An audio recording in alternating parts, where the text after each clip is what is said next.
Hi there. I'm joined by my trusty companion,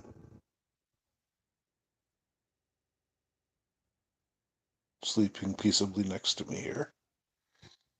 That's right, I'm not alone in bed. Scandalous. Um, and I just wanted to check in. You can hear my son playing piano in the background there.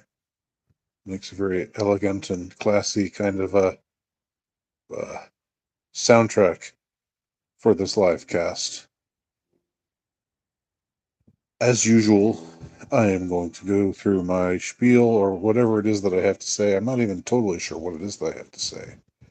I've got something to say, but I'm going to go through it, and then if there are people on board, and if they have questions to ask, if they have things that they want to run by me, uh, then I'll turn to your queries and your observations after I'm done with the spiel. But I don't like to interrupt myself in the midst of the spiel just to say hi to everybody. Uh, so uh, that's just the way I do live casts.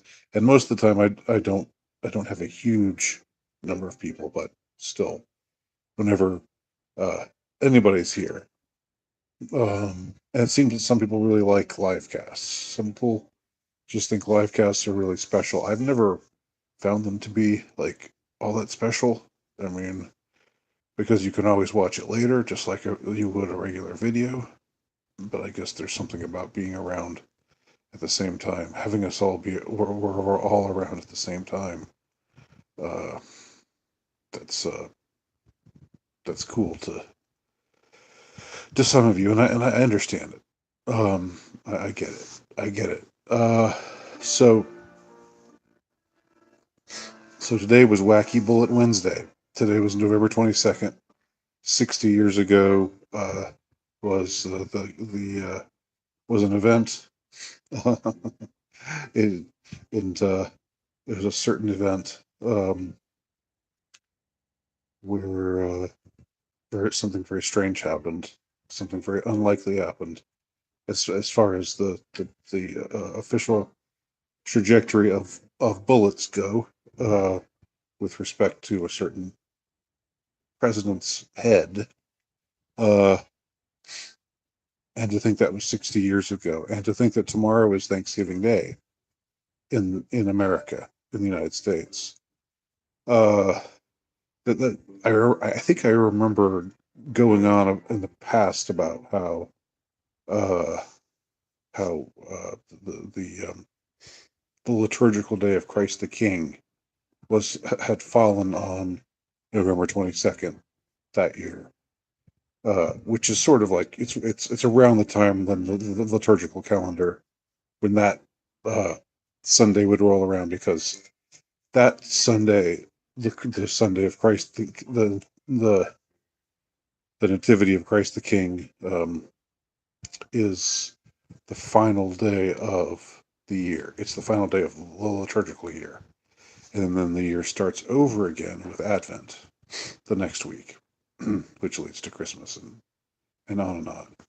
So we have the liturgical new year starting, usually like a month before the calendar year.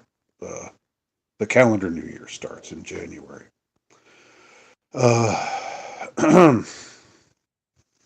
so I used to I used to joke about um, I used to have this thing back when I was on back before I got zooked, back when I was on Facebook.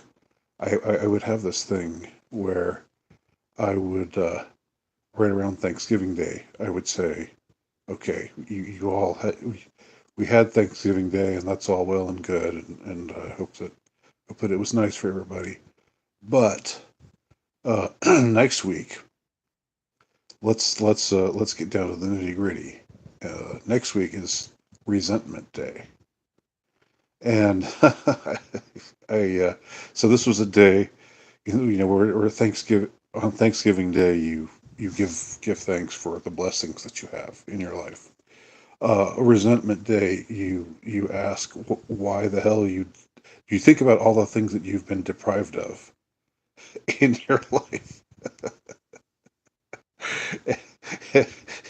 And so, uh, and you feel resentful for not having them. Um, so it was pointed out to me by some people that this was sort of like the Seinfeld thing, the Festivus event, the Festivus holiday on Seinfeld. Uh, but I wasn't aware of that at the time. So I don't know. I kind of had some fun with that. I kind of had fun with that whole thing, that whole notion of Resentment Day. Uh, and but that was before things went to shit, and that was before the world just went just got crazy chaotic. Um, I have it's felt for the last 7 years like something like what it must feel like to be at war. Um, and when the scene shifts so dramatically, and you're suddenly in a very different psychic terrain than you were in before. Then you start realizing, you know, the importance. Then certain things that you just roll your eyes at and just think, oh, well, this is so cliche. This is so boring. This is just so rote. Uh, uh, you why do we really even have to do this? Who are we fooling? This is stupid. Um, and that kind of dismissive attitude you have, or that I had. I mean, I mean, it's like something that I guess people who are of a more melancholic or cynical uh, nature are more prone to see things this way, where it's just like, why do I always have to give thanks? Why can't I be? And of course, it was tongue in cheek. It was not meant to be taken seriously, but but now I think it's much more important. Now I really do see the importance of giving thanks. Um, because I don't know,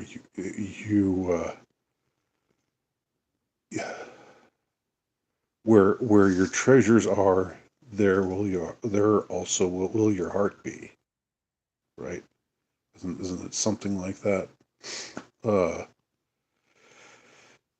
and if you live in such a way where you're close, or your heart is focused on what you're resenting, the things that you resent that you don't have, um,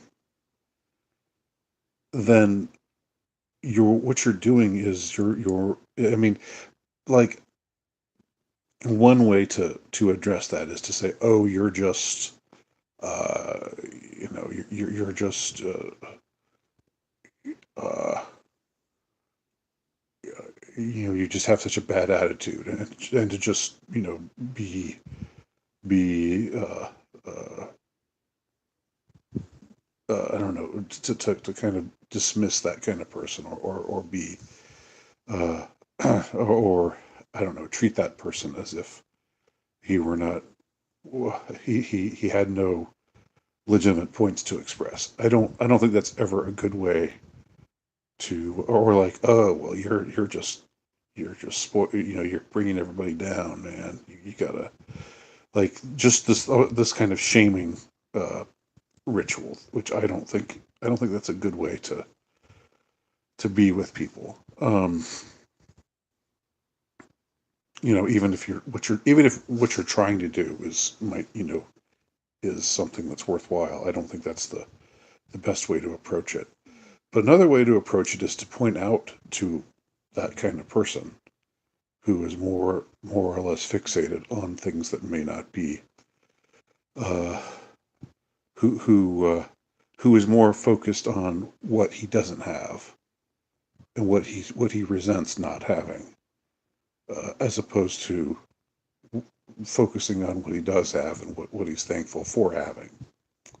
Um, it's a good way to make yourself miserable. It really is. It really is. And um, what? How are you?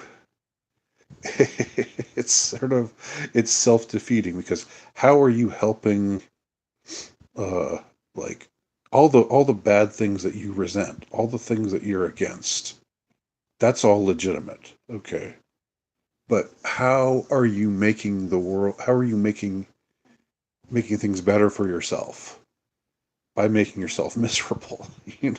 It's like the world goes on being what it is, and you have a choice between being miserable and maybe being less miserable. And you know, it's not a totally. I mean, there's of course. I'm not saying it's totally a choice, but habits of mind uh, are important. And believe me, when you hear when somebody like me says this, I am a pessimist. I am a cynic. I am melancholic. I am all those things. I'm not Mr. I like to make cynical sorts of quips, and it's just it's in my nature. Uh, it's something I'm habituated to. But even somebody like me, even a miserable son of a bitch like me, understands that you're not helping yourself. Uh, you're not helping others either. But let's start with looking at yourself. I mean, if the whole idea is you want to like um, you you're say you're miserable because you don't have this in your life or you don't have that in your life. Okay, fill in the blank with whatever. Uh, um, all these things that you thought you would have by now, or maybe the things that you dreamed of having by now at this point in your life, and you look around you and you realize that this isn't what I was expect. This isn't the kind of life I had been dreaming of at all. Uh, Things didn't work out the way that I thought or things haven't worked out the way that I thought they would by this point. Let's just put it that way. We don't want to put it totally in the past tense, like there's nothing left. Like, I mean, there is still time left on the clock, so let's keep that in mind. Um, but anyway, you you aren't really helping. If you're just venting your spleen, uh, that just means that your consciousness is dwelling near your spleen, and that's not going to make you happier. That's not going to make you, um, and that's why everything that I hate, and I hate the whole look on the bright side, kind of like the whole glibness of that. Uh, of people who talk that way and say those kinds of things. So it's really very begrudgingly that I'm saying, they're right. There's they're right in maybe in a way that they didn't even really know, or they never really thought it through. But when you do think it through, you realize that you're not helping yourself. You're not helping yourself by being miserable. You're not. Um, So it's not so much, oh, you should, you bad person. There's so many people who have it worse off than you, and you should count your blessings because not that whole lecturing thing like, oh, you've got a roof over your head, you've got this, think of all the starving children in Africa, all the guilt tripping kind of stuff. It's not that, you know. I mean, there's validity to considering, if you're, if you have it fairly good in a lot of ways compared to others in the world, you know, there's validity to that. But I don't. Again, I really don't care for the lecturing kind of approach. I think it's just more. It's more about just realizing that you know, if you are thankful, if you have a habit of mind that that is that inclines, that willfully inclines towards gratitude, that willfully inclines towards appreciation, um, that willfully inclines towards um, you know hope, not like pie in the sky hope, but focusing on the things that you can, the good things that you're working on, and the good things that might be on the horizon, realistically speaking, and you know, that's going to make you happier. I mean, it's not going to make you happy, but it's going to make you happier than cultivating this mindset of resentment. And so that's why today I wouldn't even I wouldn't even ironically uh, I had a lot of fun with it back then, but uh, back then in those halcyon Facebook days. But today I wouldn't even um, I wouldn't even do it ironically. So all this is just like a rather verbose way of saying, that I think Thanksgiving, it's good to count your blessings. It's good to pay attention to the good things that you have, and you know and it's good to just check in with yourself and do that.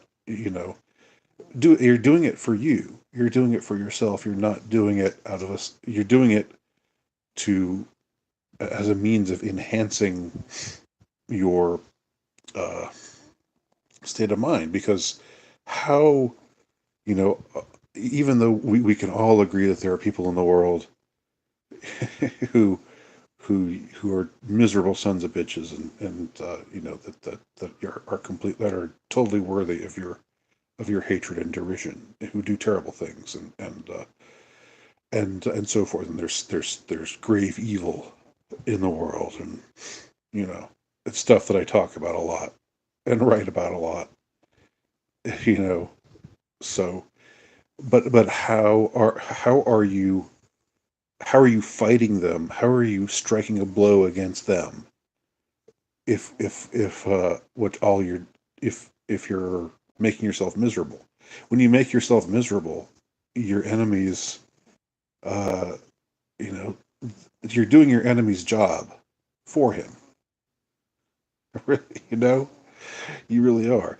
And this is why, again, I've been like, I've weighed in so heavily against demoralization. Like, think before you, if when you're feeling demoralized.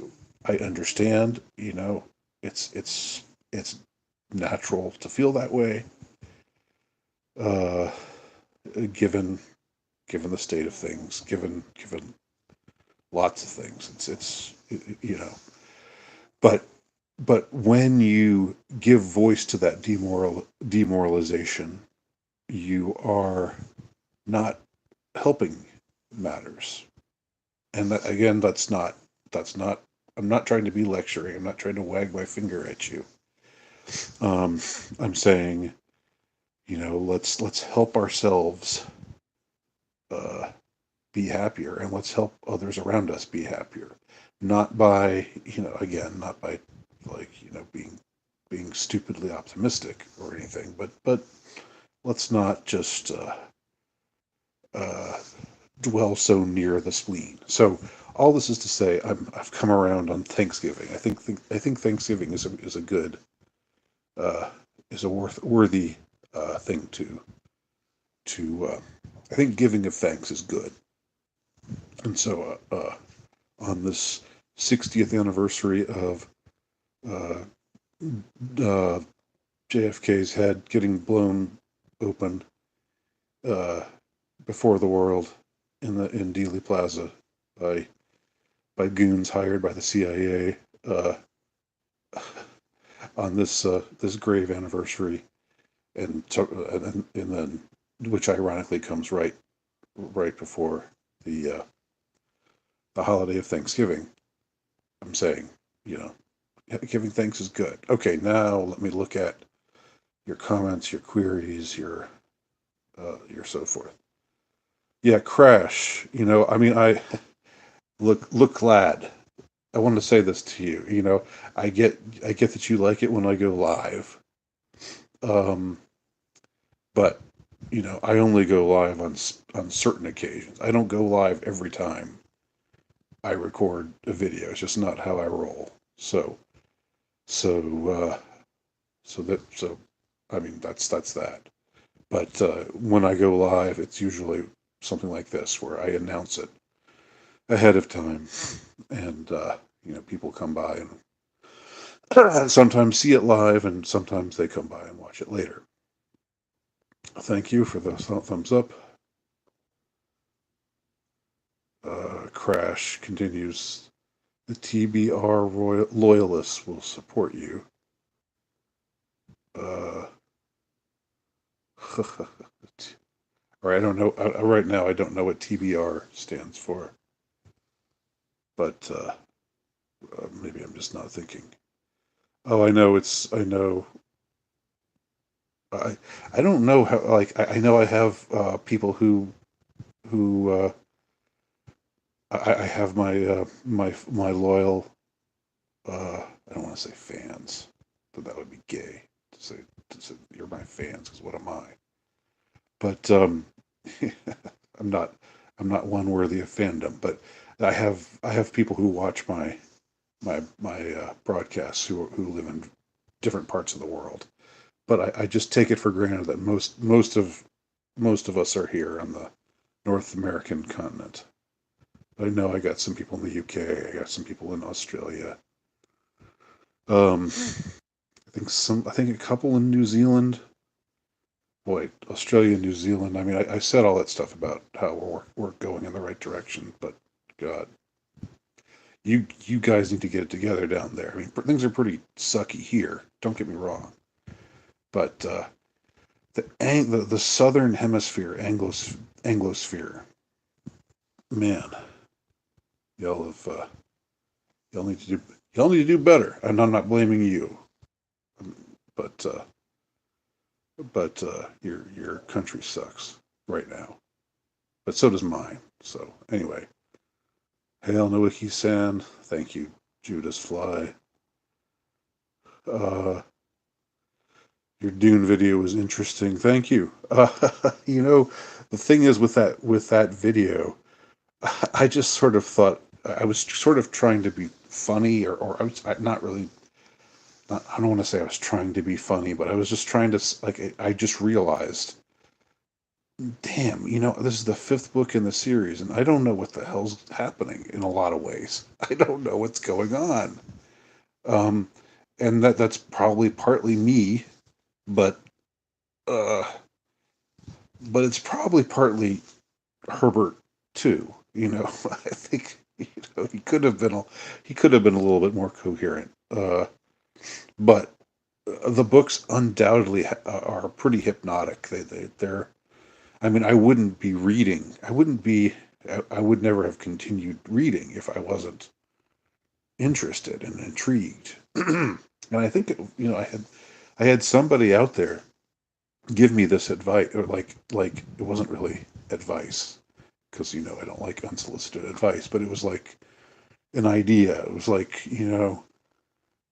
maybe if you could focus on a world that's totally not the world you're living in, right? And just immerse yourself in it. That's like the true kind of escapism. That's the best kind of escapism, and it's the kind of escapism that we all need. And I think when you have authors like Herbert or or Tolkien or C.S. Lewis and others who successfully build these worlds that are just you know like they're different from the world that we're living in. See the paw in my face there. He's stretching out.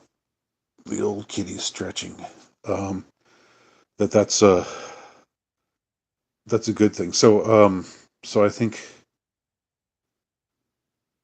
that I'm going to keep on reading Dune, and maybe it'll affect how I write eventually.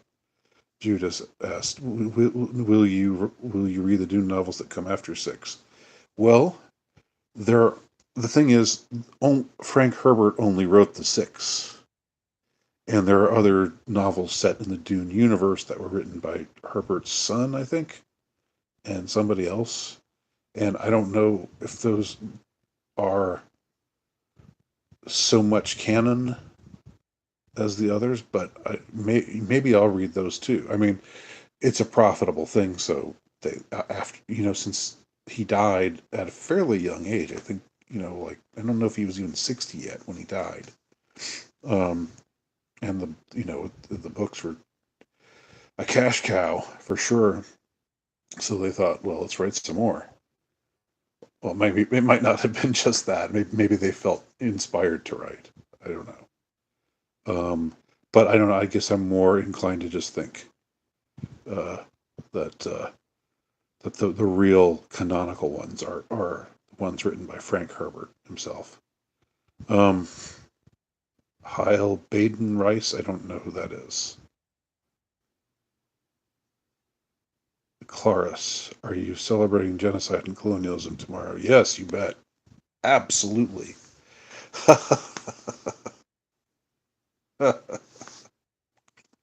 Yes. Just genocide and colonialism as a just as a general idea. That's what I'm celebrating. Not necessarily any particular not any particular instance of genocide, but just genocide in general. I'm thankful for genocide. No, I just. However, I am going to be seeing the movie Napoleon tomorrow uh, with my guy Joaquin Joker. I'm the Joker, baby. So maybe there'll be some lessons there. Uh, okay, some crosstalk. Was surprised to be seeing someone in Jord's chat about Andy, but I guess we all run in the same circles. All right. I don't know. Where's Jord's? What is Jord's? I don't even know if that comment is directed at me. Oh, Jord. Okay, Jord knows SJJ, who knows Colin Liddell, who knows Andy Nowicki. Um, okay, well, 6 degrees of separation. Um, okay, so you know Colin better than you know me. Colin, is like uh, Colin has thoroughly burned his bridges with me, alas. Um, so, um, so I mean, I guess Crash. It's good. I'm glad that you're around, even though if you if you read a lot of Colin, I don't know why you would want to be around. But maybe you just have an open mind and you like to get different perspectives on things.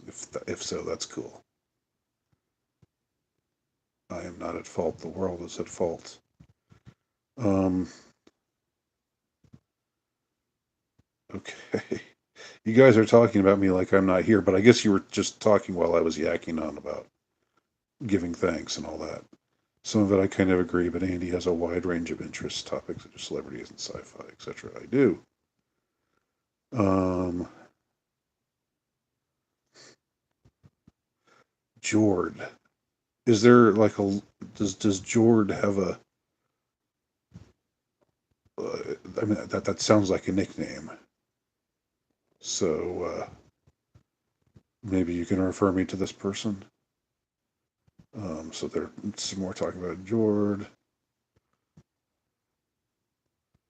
He was so much fashionable. Blah, blah, blah. TBR again. TBR. I'm just out of the loop here. Oh, Thomas Baden Rice.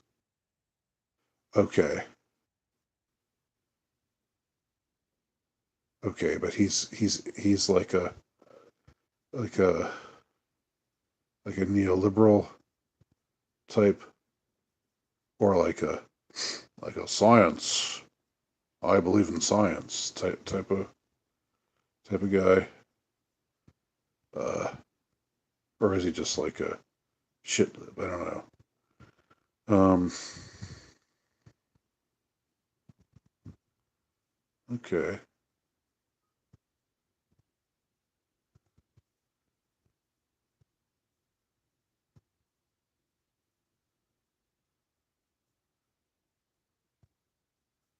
America has gotten better in the last year. Clara says lots of work to be done. It may last your lifetime, but it must be done. Yeah, there are reasons to be optimistic.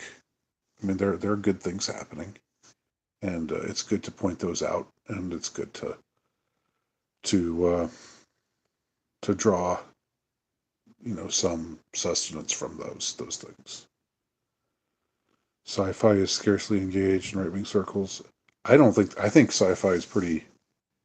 I think there's a lot of sci-fi fans uh, in right-wing circles, or like I think Dune has a lot of right-wing fans, certainly, and I know that Tolkien has had a lot of also has a lot of dissident right types who are really into him, and I know that's more fantasy, but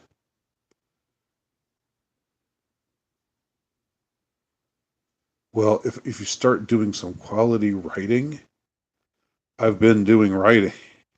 God, I don't know if you mention if I don't think you're meaning to sound how you sound when you say that, because I've been writing. I haven't stopped writing. And if you go to Amazon and type in my name, you'll see uh, that I've written a lot of. I've published a lot of things, fiction and nonfiction. And if you go to my to my Substack page, you'll also see a lot that I have written. And I link to my Substack page on this channel. So I'd say right wing circles are averse to books that haven't been vetted. Yeah, well, but these are older books. Uh, I would, I think, I'm, if that's how right wing circles are, I'm kind of with them in the sense that there's just a lot of crap that's being written now. Where it's like all, it's like, uh, it basically reflects the culture as it is now, and all of the unspoken assumptions, which are mostly, you know, uh, egregiously awful. Uh, so yes, there's a lot of degenerate shit in books and in other other art forms as well. Coding films and novels, part of my wheelhouse. Yes, I don't know if I would say decoding, but like just taking maybe I'm being overly maybe I'm fixating a little bit too much on words, but I wouldn't say decoding, but uh, analyzing or uh, responding to, reflecting upon. Okay, here's a good question. Judas asked, "What is your favorite style of pasta?" I like them all. I like all kinds of pasta, just so long as it's not the whole wheat pasta. That's really that's really awful. But I tend to like the thin pasta that takes less time to cook, where you can just drop it in and it's ready to eat in no time. Okay. Okay. So TBR is a appliance service by a servant of. Oh, he was against the COVID vaccine stuff. Okay. So all right. So but now you're saying he's okay. Well, I'll just look him up myself and see what I think. If he was against the vaccine and the lockdowns and all of that, then I'm basically, if anyone was against that crap, I basically am I'm basically prone to look favorably upon them, whatever they call themselves.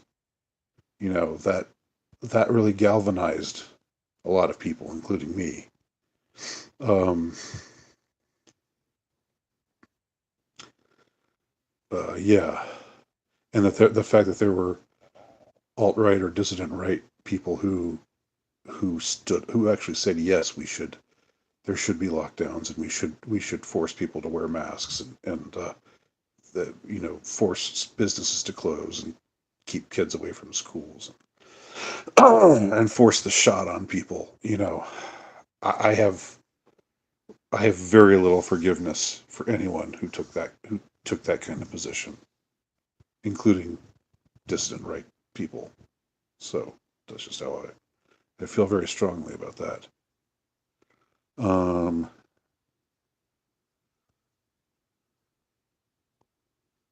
okay, all right,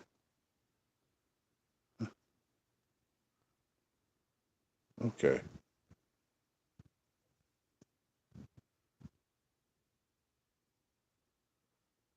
all right. You've read some of my yeah. You've read some of my Substacks. Okay, well, yeah.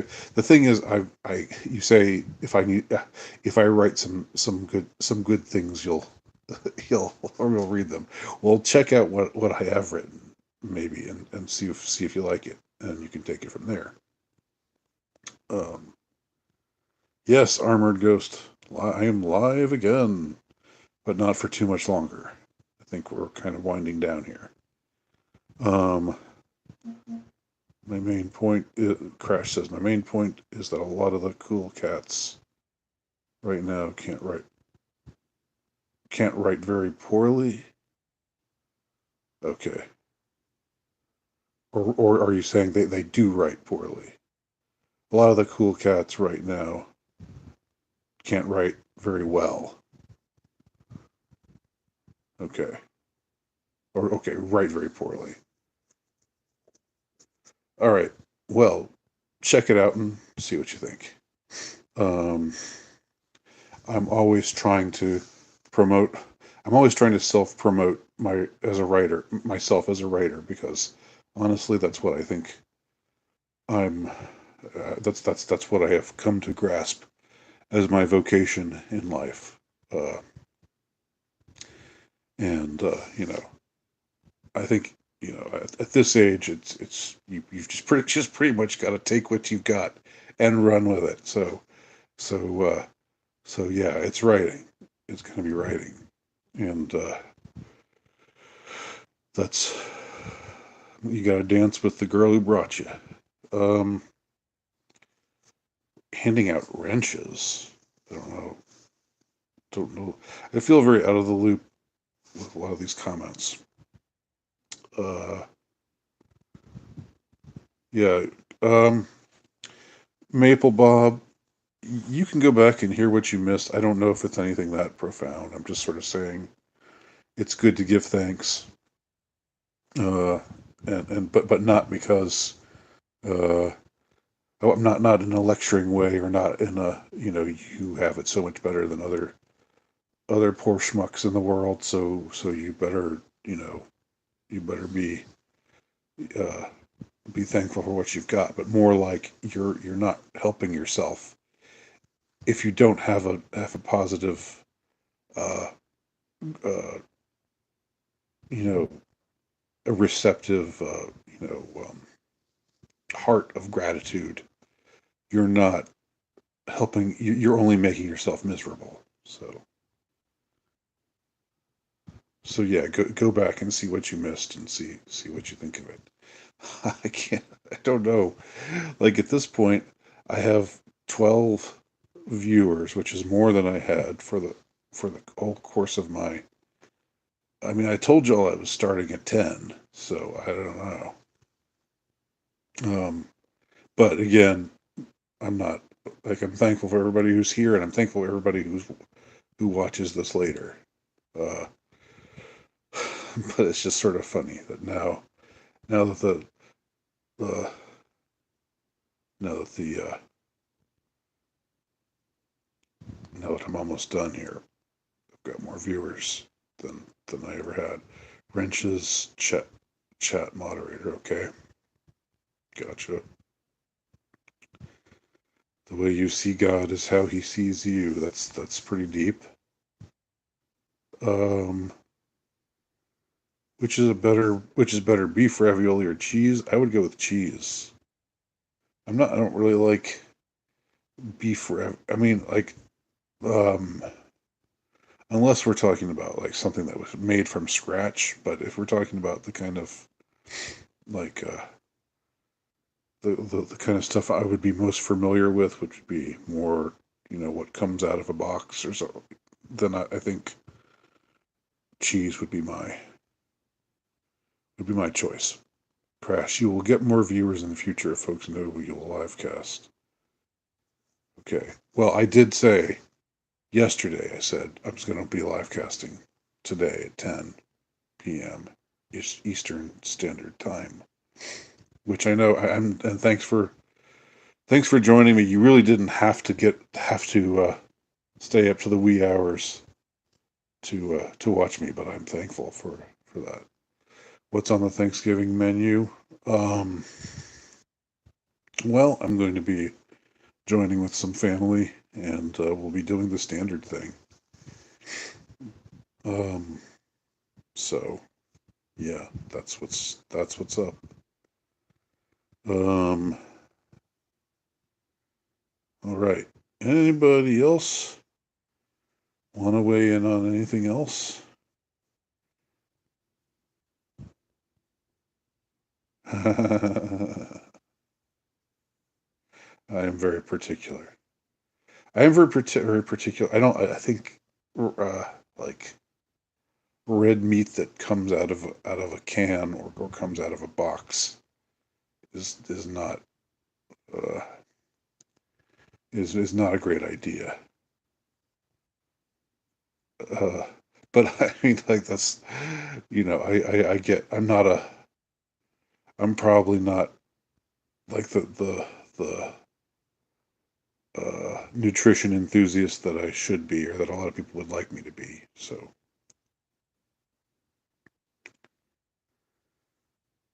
working on adult piano adventures. Okay, cool. Is that a project you got going? I don't know what that is. Doki, does your family know what a national treasure you are? um, well, as someone once said, a prophet is not without honor except in his own country. Um, no, I think I'm.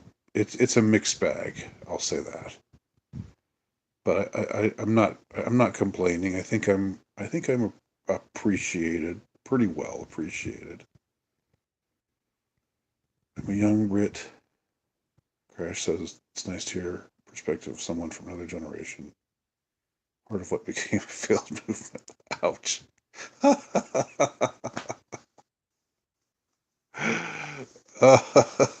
Yeah.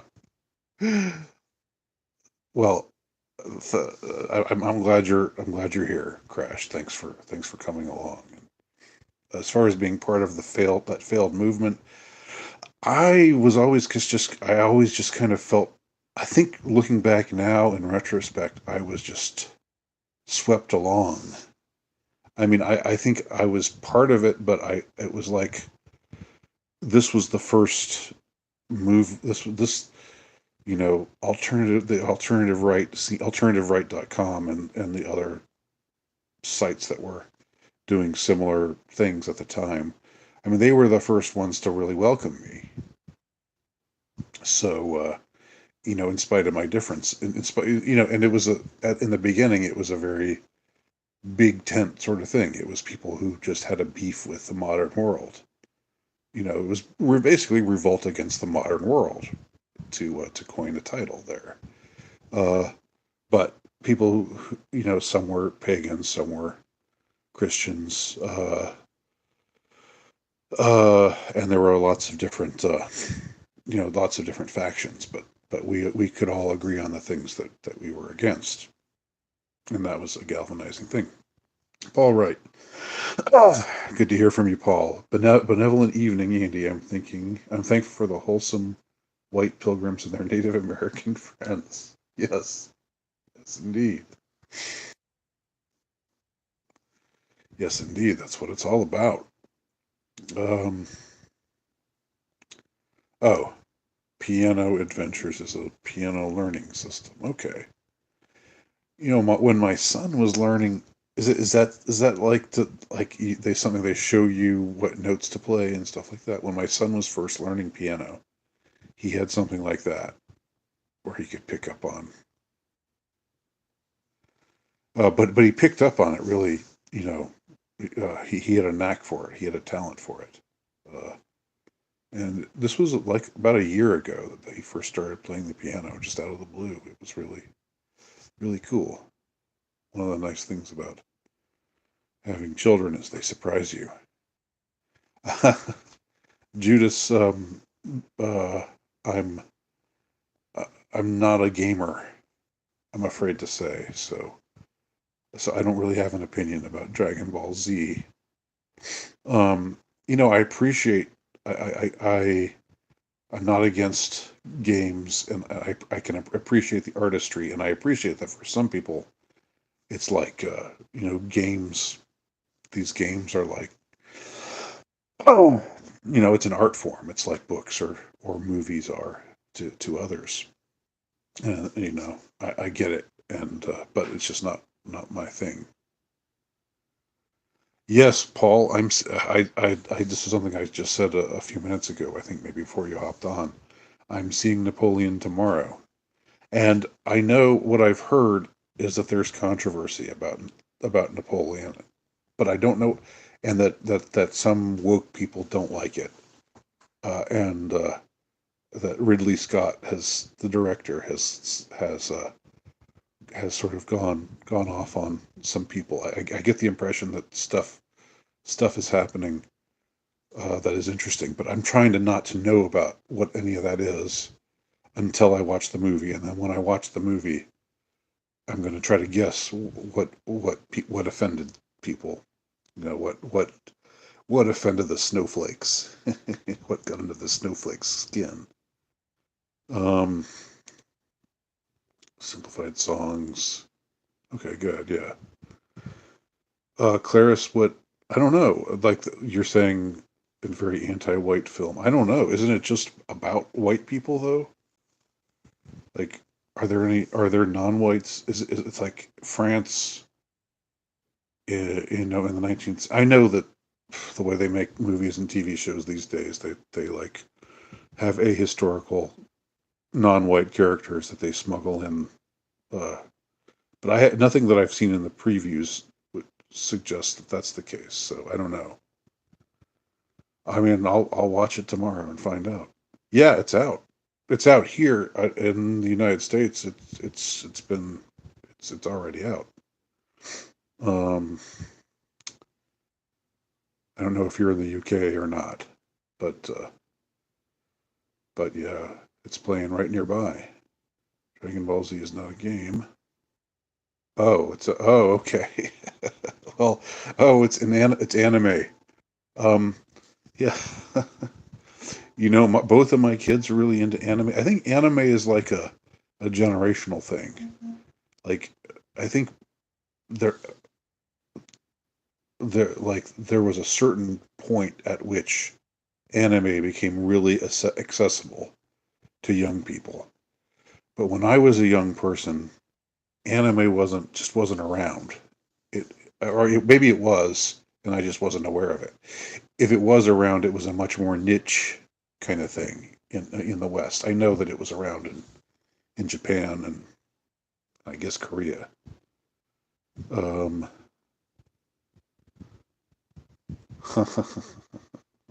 that's right. I play games in real life. They're not really games at all. Right. I have my own adventures.